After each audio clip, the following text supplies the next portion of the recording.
7월 24일 한겨레 뷰리핑입니다. 안녕하세요. 저는 진행을 맡고 있는 한겨레 정치부 하호영 기자입니다. 금요일에 늘 함께하는 분들이었습니다. 오랜만에 나오셨습니다. 김만곤 교수님 나오셨습니다. 예, 안녕하십니까, 김만곤입니다. 예, 지난주에는 무슨 개인 일정? 예, 이게 근데 개인적 있었는데 원래 재원들은 공휴일. 깜빡깜빡 잊어먹습니다. 유튜브엔 휴일이 없습니다. 그렇군요. 저는 사실 이게 일정이 몇 달 전부터 잡혀 있던 거예요. 여기 들어오기 전에 잡혀 있던 거라 이렇게 어떻게 취소를 할 수가 없더라고요. 박진영 평론가님 나오셨습니다. 네, 안녕하세요. 예, 갑작스럽게 소개는 드렸습니다만 늘 금요일마다 한 주의 이슈를 정리하고요. 가장 뜨거운 이슈를 직접적으로 좀 직설적으로 좀 물어보는 그런 시간들 갖도록 하겠습니다. 현안부터 좀 짚고 넘어갈까요? 8.17 전당대회 당대표 예비경선 결과가 어제 저녁에 있었습니다. 당대표 예비경선 같은 경우에는 3강으로 꼽혔죠. 김민석, 정청래, 송영길, 지금 기호순입니다. 이렇게 본선행 티켓을 땄고요. 사실은 최고위원 후보들이 이렇게 주목받은 전당대회가 있었을까 싶습니다. 최고위원 예비후보 추려졌습니다. 일단 최민희, 한민수, 이성윤 친청으로 분류됐죠. 이 세 명과 함께 5명 불러드리자면 임미애, 김용, 박선은, 김용호, 서미화 이렇게 통과를 했습니다. 분류에 따라서는 332, 341, 351 이렇게 분류를 합니다. 그래서 3은 친청계고요. 제가 말씀드린 531로 분류하는 것은 친명으로 분류하고요. 나머지 이분들은 친송으로 분류하기도 하고 그냥 비계파로 분류하기도 합니다. 어떻게 보셨는지 좀 궁금합니다. 지금 사실상 정청래 후보 쪽의 지지층 결집력 확인이 됐다라고 이제 언론에서 보도는 하고 있고요.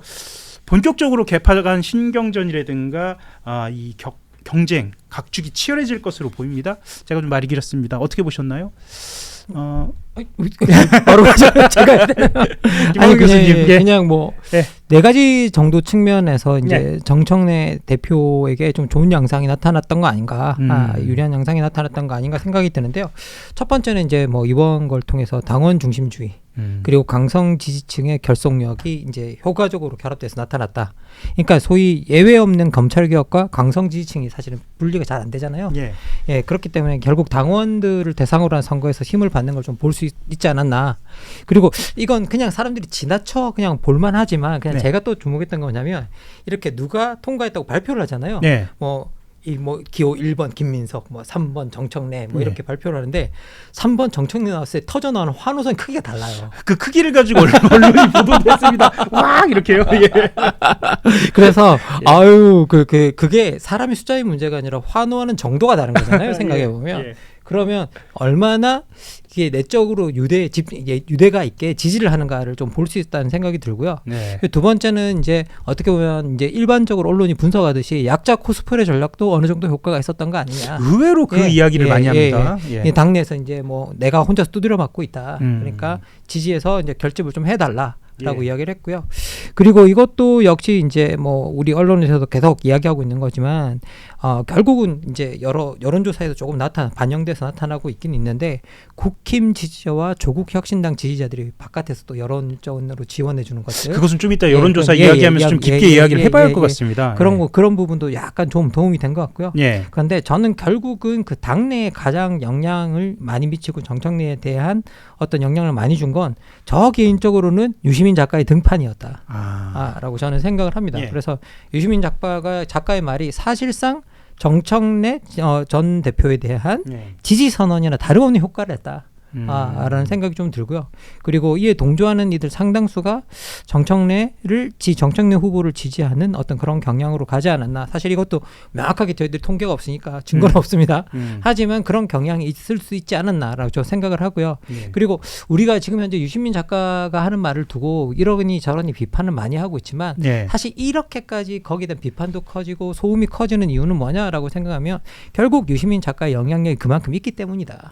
그리고 추가해서 여쭤보자면 예. 설득력도 좀 있다라고 봐야 할까요? 예. 그만큼 설득이 되었으니까 그만큼의 반영도 있다. 그렇죠. 반영이 되는 거죠. 그래서 이 민주당 당내 선거에 영향을 줄 수 있을 만큼은 아직 영향력이 충분히 있다라는 걸 보여주는 게 아닌가라고 해서 저는 이렇게 한 4가지로 정리를 해봤습니다. 예, 박지훈 평론가님 어떻게 보셨나요?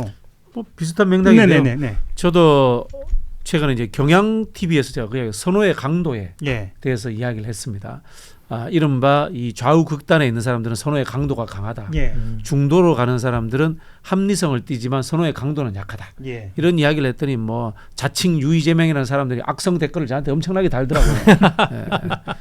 일부에서는 우리 박지훈 평론가님을 그쪽으로 분류하기도 합니다.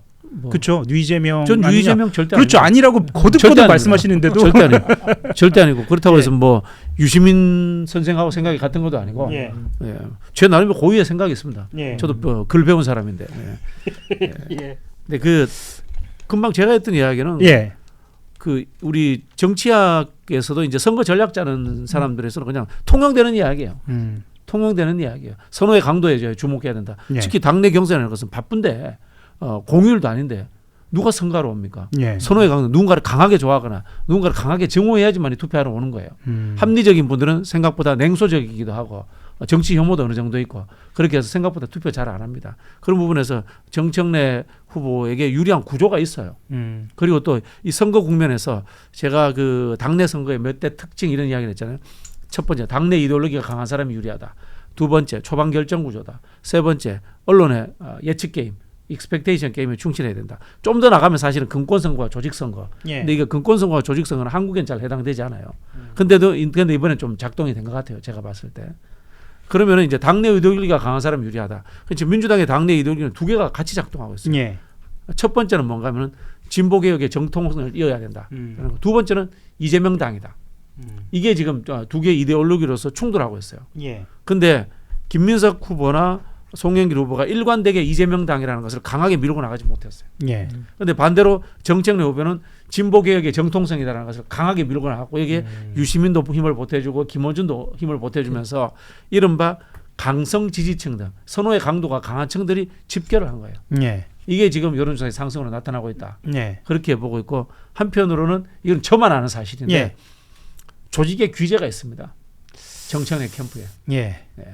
제가 아는 그분하고 네. 동일한 분인가요? 네, 동일한 분인데 예. 진짜 조직의 규제입니다. 예. 20년 동안 민주당 당내 선거에 일을 해오신 분이고 탁월한 분입니다. 뭐 예를 들자면 예전에 우리 당내 선거하면은 이 아침에 장미꽃 한 송이 들고 당원들 집 앞에 가서 막 전해주고 하던 그분이에요. 유명한 분입니다. 전설적인 일화들이 몇 개 있죠. 그건 이제 조금 이따가 설명을 누군지 알려주세요. 모르세요? 그럼 민주당 진짜 모르는 거야 그러면. 예. 저 민주당 지지자가 저희 아니에요. 힌트 노란색 드리겠습니다. 예, 옛날 영화 배우입니다. 예. 채팅창이 뭐가 뜨겁냐 뭐 이런 채팅창 반응도 있고요. 제가 지금 설득력이라는 단어를 던졌는데 그것에 대해서 반응이 굉장히 뜨겁네요. 제가 말씀드린 설득력은 일종의 당 여론에 대한 설득력을 말씀을 드린 건데 뭐 제 뜻이 제대로 전달이 되지 않았다면 그것 또한 뭐 제 능력입니다. 예. 그 설득력과 관련된 이야기뿐만 아니라 그 김한곤 교수님이 말씀해주신 몇 가지 지점에 대해서 조금 더 들어가 볼게요. 약자 코스프레가 그러니까 약자로 프레이밍한 것이 설득력이 좀 있었다. 그것이 일종의 지금 지지 여론에 영향을 주고 있다라고 말씀하셨는데 이게 그러니까 최고위원 선거에도 영향이 있었다 이렇게 보시는 건가요? 뭐 최고위원 선거 같은 경우에는 뭐 물론 이제 그 이번 선거만큼 사실 아까도 말씀해주셨지만 최고위원들이 주목받은 적이 있나? 네. 그리고 사실 선거를 하면서 제가 전당대회 선거하면서 어느 최고위원이 어느 개파다라는 게 이렇게 명확하게 갈리면서 프레이밍이 되는 경우가 있었나라고 이제 생각이 좀 드는데요. 네. 결국은 이게 당내에서 어떤 대립이 일어나고 있는가를 명확하게 보여주는 거죠. 네. 그리고 이제 결국은 이 중에 누가 당선되는가가 이제 최고위원회 의사결정권 구조를 결정하게 될 거잖아요. 그러니까 결국은 누가 우리를 지지하는 세력을 누가 어디로 가야 되고 이제 이런 것들이 나오니까 이제 정말 말도 안 되게 기발하게 야 몇 년 생일이면 며칠이면 예. 누구를 찍고 이런 저는 정말 예. 깜짝 놀랐어요. 예. 야 진짜 사람들이 이렇게까지 생각하는구나.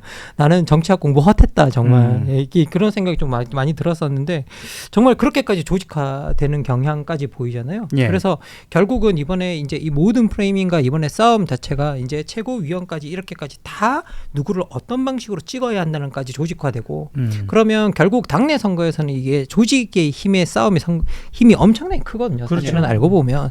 그런데 결국 여기서 명확하게 뭔가 조직의 힘이 어느 쪽에 있는가를 보여준 것 같아요. 예, 명확하게 보여준 것 같습니다. 그래서 이번 저는 당내 선거 결과 모를 거라고 생각이 듭니다. 예. 예, 정말 어떻게 보면 치열할 거라는 생각이 들어요. 예. 저 혼자만 생각일지 모르겠지만. 예, 애초에 사실은 이제 김민석 후보가 유리한 구도로 시작된 건 맞잖아요. 그러니까 어떻게 보시나요? 지금 이 진단에 대해서는 뭐 박진영 평론가님 어떻게 보시는지 진단은 비슷한데 예. 결과 예측은 저는 그래도 예. 그래도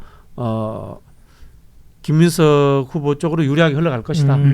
이렇게 보고 있는데 그건 이제 선호 투표제, 뭐 결선 투표제도 마찬가지입니다. 그런 부분에서 사실은 이런 거예요. 우리가 이제 학교에서 교수 되려면은 공부도 잘해야 되고 그다음에 다양한 그 기존에 이미 교수된 사람들의 지지를 얻어야 되는데 예. 강한 비토층이 있으면 안 되거든. 그렇죠. 그런데 정청래 후보는 또 강한 비토층이 있어요. 그래서 50%를 넘어서는 확장성에 한계가 있기 때문에 예. 그 한계도 또 똑같이 작동할 겁니다. 그리고 이제 그 교수님 이야기 제가 웬만하면 다 수긍하는데 하나 반론을 하자면은 우리가 이제 이른바 밴드웨건 현상과 언더독 현상이 반대적 현상이잖아요. 그렇죠. 그러나 주류적 현상은 어쨌든 밴드웨건이에요. 이제 동정론이 정청래 대표에게 먹힌 건 맞아요. 예. 후보에게 먹힌 건 맞는데 문제는 우리 김민석 후보가 밴드웨건을 못 살린 거야. 근데 밴드웨건을 살리기만 하면은 이건 또 충분히 흐름을 바뀔 가능성이 있다. 이렇게 보고요. 예를 들자면 이런 거예요. 김민석 후보나 이 송영길 후보가 국정 비전이라든가 정책 능력 이런 것들이 정청래 후보보다 훨씬 나아요. 예. 훨씬 낫고 그걸 자랑하고 싶어. 거기에서 놓친 거야. 오히려 거기서 놓친. 그러니까 약간 아이러니네요. 예. 유권자한테 예. 떡을 줄 때 하나만 줘야 되는데 양손에 주니까 유권자가 헷갈린 거예요. 예쁘고 정책 비전, 집권 비전 이거 지금 받아먹기 힘들어요. 예. 우리 당 구조가. 그럼 뭐야? 단순하게 난 진짜 친명이야. 친명이냐 아니냐 이걸로 던져야 되는 거야. 사실은 전략적으로 보면. 예. 뭐 정당의 발전으로 보면 나쁜 방법일 수도 있지만 현실이 그래요. 예. 그래 더 단순화시켜야 돼요. 내가 진짜 친명이고 아니면 우리 당 죽어 이렇게 던져야 돼요. 이게 예. 진짜 학비리와 그렇지 않은 사람의 이게 시각의 차이인 거예요. 이게 명확한 현장에 있는 현장에 있는 분. 그러니까 이게 결국은 현장 바깥에서 바라보는 사람의 한계라는 생각이 드는데요. 저도 이제 어떤 생각이 저는 또 어떻게 생각을 했냐면 오히려 지금 현재 쓸모없는 네거티브 전략 같은 것들을 예. 어떻게 보면 이제 뭐 김민석 신천지나 예. 이게 별로 효과적이진 않았다는 생각이 들어요. 예, 신천지 얘기 조금 더 들어가 보겠습니다. 예, 말씀 주시죠. 예, 뭐 효과적이지 않았다고 생각이 예. 좀 들고 그래서 오히려 이제 그 이야기는 뭐 따로 할 기회가 있을 거고요. 근데 효과적이지 않았고 그리고 지금은 진짜 해야 되는 건 뭐냐라고 하면 내가 나와서 대통령과 보조를 맞추겠다가 아니라 지금 현재 우리가 대통령이 바라는 비전이 뭐라면 우리 이러한 입법들이 필요하고 이러한 입법들의 속도를 어떤 방식으로 내가 맞춰가고 사람들 어떻게 조직하겠다라는 시간에 구체적인 어떤 비전을 보여주는 게 저는 훨씬 더 좋았다고 생각이 드는데 일종의 그릇이네요. 그렇죠. 뒷받침하겠다는. 그렇죠. 그러니까 자기가 나온 이유에 적합한 어떤 이유들을 보여주는 게 훨씬 더 적합했다고 생각이 되는데 또 이제 박진영 평론가님께서는 어떤 그런 것들을 오히려 더 주는 게 사람들 복잡하게 생각하게 만들고 오히려 헷갈리게 만드니까 그냥 나는 이재명을 뒷받침하겠다는 그 메시지를 훨씬 더 강하게 주는 게 더 나았다라고 말씀하시는 거죠. 제가 앞서 이제 선호의 강도 이야기했잖아요. 여기서는 선동의 강도가 필요해요. 현실이에요.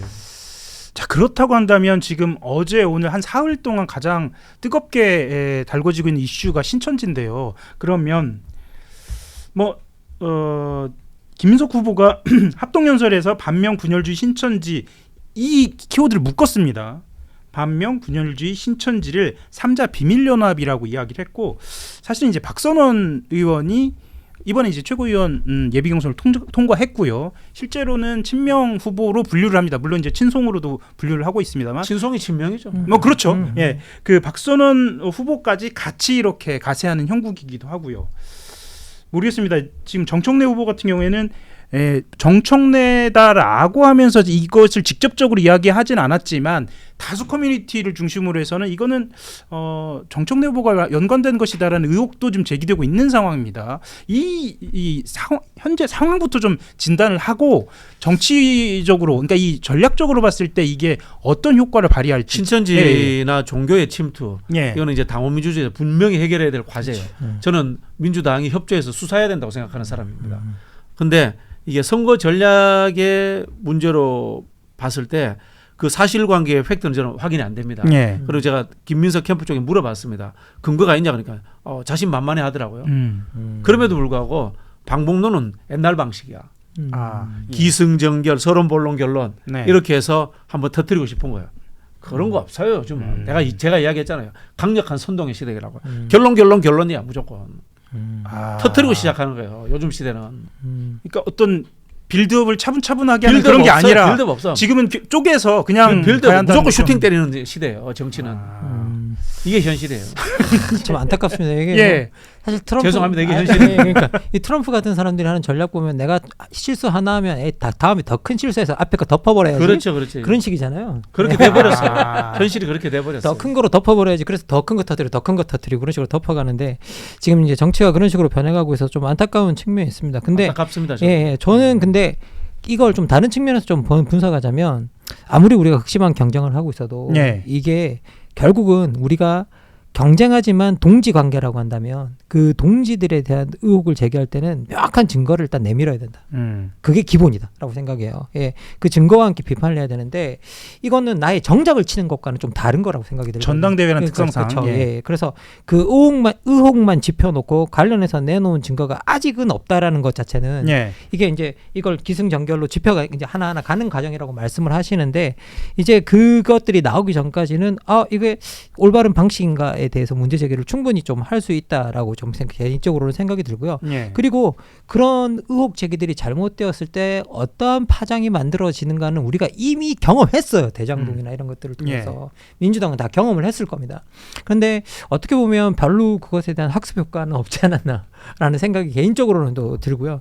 그래서 언제나 어떤 경쟁자에 대한 의혹을 당내에서 제기할 때는 그것들이 잘못 제기되면 당의 해당 행위가 되어버리고 당 자체에 대한 해당 행위가 되어버리고 당 자체를 위협에 빠뜨리는 경우가 있기 때문에 그리고 신천지 같은 경우에는 그것들이 명백하게 말씀하신 대로 당도 협조해서 다 밝혀야 되는 어떤 그런 일이라고 한다고 한다면 그 규모가 사실은 별로 작지 않은 거라는 거죠.